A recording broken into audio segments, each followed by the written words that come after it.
Hello everyone, this is Induction and I will be presenting on Doubly Induction Generator for wind power generation. The last century proved to be quite transformative from the perspective of engineering, and a significant growth in the demand of electricity was observed. The challenge of growing the demand of electricity was then solved by establishing facilities to produce electricity. One evident solution of producing electricity on mass scale came in the form of using fossil fuels for power generation purposes. But the rise of energy production based on fossil fuels resulted in the rising concern of the global scientific community over its adverse impact on the environment of Earth. This concern led the engineering and science communities to discover eco-friendly sources of power generation. Renewable energy sources emerged from this discovery, which became popular in a short span of time. Wind power generation also belongs to the broad fraternity of renewable sources of power generation. Since the inception of wind power generation, its widespread use for power generation, engineers and scientists have been working to find ways to increase efficiency and capacity to generate electric power. There have also been concerns such as power generation on fixed electrical frequencies due to the fact that most part of our electric grids in the current era are designed for particular electricity ratings, and since the wind flow varies greatly from region to region and even within one region varies greatly, wind power generation systems must be equipped to generate electric power at constant electrical frequencies. Doubly fed induction generators or DFIGs came as a great solution to the problem of power generation on stable electrical frequencies. To understand the operation of singly fed induction generator, or simply put, the induction generator, we must understand the basic operation of a synchronous generator. In a conventional three-phase synchronous generator, the static magnetic field of the rotor produced as a result of DC current being fed into the rotor windings rotates at the same speed as the rotor rotates when connected to an external source of mechanical power. This external source of mechanical power could be prime mover or turbine, etc. The synchronous speed is known as n rotor. Consequently, continuously changing magnetic flux passes through the stator windings, which results in an alternate voltage being applied at the stator windings.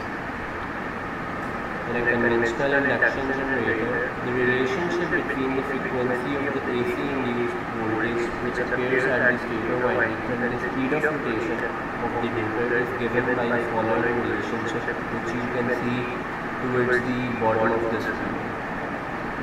From this equation, we can observe that if the rotor rotates at the synchronous speed, which is the speed at which the magnetic field of the stator rotates, or the speed at which the alternating EMF is generated by the generator, the induction generator will then generate an AC voltage whose frequency is that of the AC power network. The operating principles, which were discussed in the previous slide, also apply on the doubly fed induction generator. However, there is a fundamental difference, which is that the rotor of a doubly fed induction generator is supplied with an AC current rather than a DC current. This results in the magnetic field of the rotor to rotate at the speed which is proportional to the frequency of the AC current being fed into the rotor windings.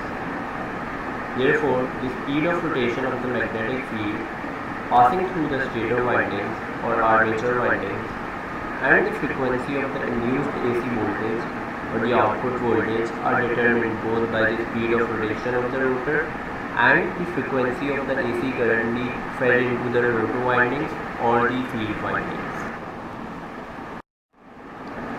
This picture depicts when the magnetic field in the rotor windings or the field windings rotate in the same direction as the rotor, then the rotor speed and the speed of rotation of the magnetic field present in the rotor windings tend to add up, which can be clearly seen in this picture.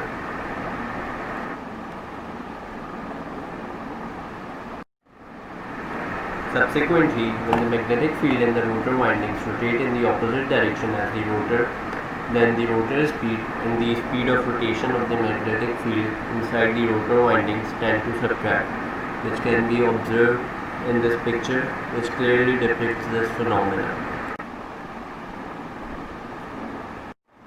The frequency of the AC voltage produced by the doubly fed induction generators is related to the speed of rotation of the rotor by the expression you can see towards the top of the slide. Here, capital N subscript poles represent the number of poles per phase. Then generally one asks what happens at the synchronous speed, or what happens when the rotor of the doubly fed induction generators operate at the synchronous speed. Well, at synchronous speed, the frequency applied or fed to the rotor windings of the doubly fed induction generators must be 0 Hz. Then comes the question, how is the frequency of induced voltage controlled? Well, this is generally achieved by controlling the frequency of the AC voltage being fed to the rotor windings of the doubly fed induction generator, which must be continuously varied for the frequency of the produced AC voltage to remain constant.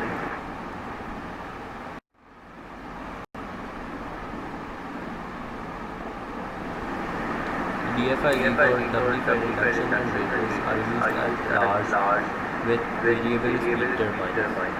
Since the speed of rotation of these twin turbines is allowed to vary with the wind speed, so in this type of wind turbines, the speed of rotation of the rotor also varies according to the speed of the wind. It creates a significant challenge for the production of electric power at constant amplitude and frequency. This challenge is then solved for the use of doubly fed induction generators. Since in these type of generators, the fixed frequency output is generally achieved by controlling the frequency of the AC voltage, which is being fed to the rotor windings of the doubly fed induction generators.